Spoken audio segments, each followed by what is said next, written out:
क्या आपको पता है कि मानव शरीर का लगभग 70% भाग लिक्विड होता है, जिनमें खून तथा अन्य लिक्विड शामिल हैं।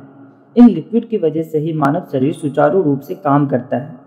इनसे हमें स्पष्ट प्रेरणा मिलती है कि मशीनों के लिए भी लिक्विड्स कितना महत्व रखती है। जब मशीनों के मूविंग पार्ट्स आपस में घर्षण करते हैं, तो इनसे काफ़ी मात्रा में हीट उत्पन्न होती है। यदि इस हीट को नियंत्रित ना किया जाए, तो टेम्परेचर बढ़ने से मशीनरी पार्ट्स, कटिंग टूल्स आदि खराब हो जाएंगे। इसलिए मशीन सेफ्टी का ध्यान रखते हुए हम फ्रिक्शन को कम करने का प्रयास करेंगे। खैर, हमें पता है कि सॉलिड टू सॉलिड के मुकाबले सॉलिड टू लिक्विड फ्रिक्शन काफ़ी कम हो जाता है, और यही रीज़न है कि हम लोग मशीन के मूविंग पार्ट्स के सतहों के बीच एक खास तरह के लिक्विड का उपयोग करते हैं, जिन्हें हम लुब्रिकेंट कहते हैं।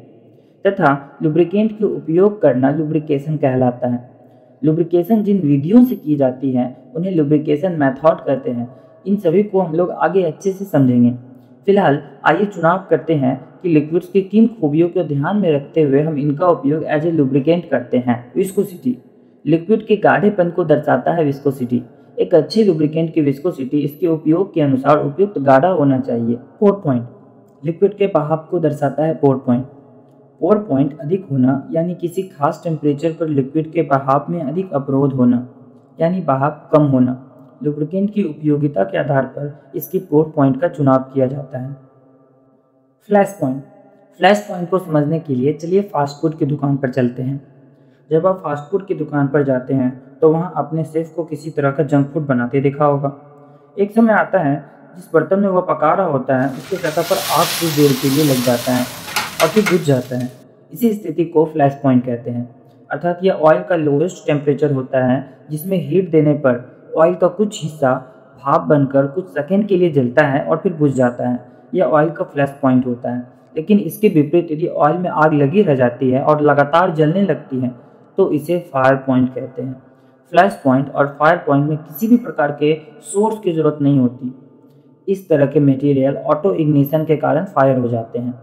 लुब्रिकेंट्स की हायर फ्लैश पॉइंट एवं हायर फायर पॉइंट इसके एक महत्वपूर्ण गुण होते हैं। ऑयल की ऑयलनेस प्रॉपर्टी किसी भी तरह के सतह को गीला तथा चिकना रखने के गुण को दर्शाता है, तथा एडिसिवनेस ऑयल के सतह पर चिपकने के गुण को दर्शाता है। एक अच्छे लुब्रिकेंट में एक प्रॉपर मात्रा में ऑयलनेस तथा एडिसिवनेस प्रॉपर्टी होती है, ताकि लुब्रिकेंट सतह पर चिपके रहे, जिससे लुब्रिकेशन आसान हो। अच्छे लुब्रिकेंट की एक खास प्रॉपर्टी यह भी होती है कि वह जल में ना घुले, अर्थात इमल्सिफाई ना हो। आपको बता दूं कि इमल्सिफिकेशन ऑयल का पानी में घुलने का एक प्रॉपर्टी होता है। ये कुछ मुख्य प्रॉपर्टीज़ है जो लुब्रिकेंट में होने चाहिए, ताकि मशीनों की लुब्रिकेशन अच्छे तरीके से हो पाए। दरअसल लुब्रिकेशन की प्रक्रिया में दो फ्रिक्शन कर रहे मूविंग पार्ट्स के सरफेस के बीच में एक उपयुक्त लुब्रिकेंट का उपयोग किया जाता है। यह लुब्रिकेंट फ्रिक्शन कर रही सतहों के बीच में एक पतली सी परत का निर्माण करते हैं, जिससे दोनों सतह अलग अलग हो जाते हैं। अब मूविंग पार्ट्स की दोनों सरफेस लुब्रिकेंट के सरफेस के साथ आपस में मूवमेंट करेगी, जिससे उत्पन्न फ्रिक्शन की वैल्यू काफ़ी कम रह जाती है। इससे मशीन की इफिशियंसी लंबे समय तक बरकरार रहती है। मशीनरी पार्ट्स के बीच इक्वल प्रेशर डिस्ट्रीब्यूट रहता है, तथा फ्रिक्शन कम होने की वजह से मूविंग एलिमेंट्स ठंडे भी रहते हैं, और साथ ही जंग का उचित बचाव होता है। लुब्रिकेंट को मशीनों के इस पार्ट्स तक पहुंचाने की 3 विधियां होती है। पहला ग्रेविटी फीड मेथड, दूसरा स्प्लैश मेथड और तीसरा force feed method. Gravity feed method में लुब्रिकेशन छिड़कने वाली डिवाइस को ऐसे डिजाइन किया गया है कि एक साधारण ऑयल होल से ग्रेविटी की मदद से लुब्रिकेंट जरूरत वाली जगह पर प्रभावित होता रहता है। इनकी कई विधियां हैं, जिनमें से मुख्य 3 विधियां कुछ इस प्रकार हैं: oil cup method, wick lubricator तथा drip feed lubricator. Splash method में शाफ्ट व इसके साथ जुड़े हिस्से ऑयल में डूबे रहते हैं, तथा लुब्रिकेंट लगातार उन पर प्रवाहित होता रहता है। इस विधि का उपयोग गियर्स तथा गियर ड्राइव के इंटरनल बियरिंग आदि पर किया जाता है। स्प्लैश मेथड के सिंपल यूज को रिंग ऑयलिंग भी कहते हैं। फोर्स फीड मेथड, इस विधि के लुब्रिकेशन के कई तरीके हैं, जिनमें लुब्रिकेंट को प्रेशर द्वारा फीड दिया जाता है, जैसे कंटिन्यूअस पंप फीड। इस विधि में ऑयल पंप की मदद से बियरिंग तक ऑयल पहुंचाया जाता है, फिर यह ऑयल सम्प में पहुंचकर वापस खींच लिया जाता है। हैंड पंप प्रेशर फीड, इस विधि में ऑपरेटर द्वारा दिन में 1 या 2 बार प्रत्येक बियरिंग तक ऑयल पहुंचाया जाता है। ऑयल या ग्रीस गन मेथड। प्रत्येक बियरिंग में एक निप्पल लगा होता है जिससे ऑयल या ग्रीस गन द्वारा प्रेशर डालकर लुब्रिकेंट को बियरिंग में भेज दिया जाता है। आगे हम लोग लुब्रिकेंट के प्रकार को जानेंगे जो कि महत्वपूर्ण है। कई एग्जाम्स में इनसे लगातार क्वेश्चंस आते रहते हैं। अधिकतर लुब्रिकेंट्स ऑयली होते हैं, अतः प्राकृतिक अवस्था के आधार पर इन्हें 3 कैटेगरी में बांटा गया है: liquid lubricants, semi solid lubricants और सॉलिड लुब्रिकेंट्स। लिक्विड स्टेट में होने की वजह से लिक्विड लुब्रिकेंट का उपयोग सबसे अधिक होता है। सोर्स के अकॉर्डिंग इन्हें 3 कैटेगरी में विभाजित किया जाता है, जिनमें पहला मिनरल ऑयल है। इसे पेट्रोलियम से निकाले जाते हैं तथा इसकी प्रकृति मोमीय तथा नैप्थेनिक होती है। दूसरा ऑर्गेनिक ऑयल है, जिन्हें एनिमल, प्लांट और मछली आदि से निकाला जाता है। इनमें एल्कोहल तथा फैटी एसिड प्रेजेंट होते हैं। तीसरा सिंथेटिक ऑयल है, जिसे विशेष केमिकल्स द्वारा सिलिकॉन युक्त लुब्रिकेंट बनाया जाता है। ये ऑयल्स काफ़ी लंबे समय तक अपने गुणों को बनाए रखते हैं, इसलिए प्रिसीजन कंपोनेंट्स में इन लुब्रिकेंट्स का उपयोग किया जाता है। सेमी सॉलिड लुब्रिकेंट्स बहुत अधिक गाढ़े तेल होते हैं, वो बहते नहीं हैं। इनको बनाने के लिए मिनरल ऑयल या ऑर्गेनिक ऑयल में calcium, sodium, aluminium, beryllium, lithium आदि के कंपोनेंट्स मिलाए जाते हैं, जिनसे ये ऑयल काफ़ी गाढ़े हो जाते हैं। इन्हीं सेमी सॉलिड लुब्रिकेंट्स को ही ग्रीस कहा जाता है।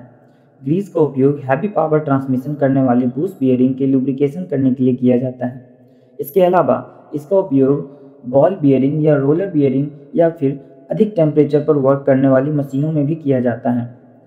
सॉलिड लुब्रिकेंट एक्सट्रीम टेम्परेचर तथा प्रेशर पर कार्य करने के लिए उपयोग में लाया जाता है, जैसे फोर्जिंग शॉप में पावर हैमर या पावर प्रेस मशीन्स की लुब्रिकेशन करने में, क्योंकि ऐसे जगहों में ग्रीस या अन्य लिक्विड या सॉलिड लुब्रिकेंट्स कार्य करने में असफल हो जाते हैं। सॉलिड लुब्रिकेंट्स के रूप में soap stone, graphite, mica, wax आदि को भी लुब्रिकेंट्स के रूप में उपयोग किया जाता है। वैसे उपयोग आप टेलीग्राम का भी कर सकते हैं टंडर टेक्नो ज्वाइन करके, क्योंकि यहाँ एग्जाम अपडेट्स, क्विजेज आदि की जानकारी स्वतः आप तक पहुँचाई जाएगी। खैर, हम लोग आपके इंडियन ऑयल कॉरपोरेशन ने इन ऑयल्स को कैसे स्पेसिफाई किया है। Automotive lubrication oil, industrial special oil, industrial grease, metal working oil, gear oil, compressor oil, spindle oil, straight mineral oil, special purpose hydraulic oil, textile oils और इनके जैसे और भी कई नाम। इन ऑयल्स को इनके फ्लैश पॉइंट और इनके विस्कोसिटी के अनुसार ग्रेड दिया जाता है, जैसे सर्वो स्पिन 2, सर्वो स्पिन 5 आदि स्पिंडल ऑयल्स हैं। सर्वोमेश 68, सर्वोमेश 150 आदि ये ग्रीस ऑयल हैं। तो आज की क्लास में हम लोगों ने जाना कि लुब्रिकेंट्स क्या होते हैं तथा इनकी प्रकृति और प्रकार को भी समझा। साथ ही विभिन्न लुब्रिकेशन मेथड को जानने का भी प्रयत्न किया। क्लास कंप्लीशन के बाद हम लोग ये समझ सकते हैं कि इंडस्ट्रियल एक्टिविटीज़ के साथ साथ प्रत्येक मशीन, चाहे वह घर की साइकिल, मोटरसाइकिल हो या रेलवे के कल पुर्जे या फिर हमारा शरीर, लुब्रिकेशन हर मूविंग पार्ट्स के लिए उपयोगी साबित हुई है। उम्मीद करता हूँ कि आपने क्लास के मुख्य पॉइंट्स को नोट डाउन कर लिया होगा। यदि नहीं किया हो तो निश्चिंत रहें, क्योंकि क्लास की PDF आपको प्रोवाइड की जाएंगी। अगली क्लास में हम लोग कटिंग फ्लूइड्स की चर्चा करेंगे। धन्यवाद। जय हिंद।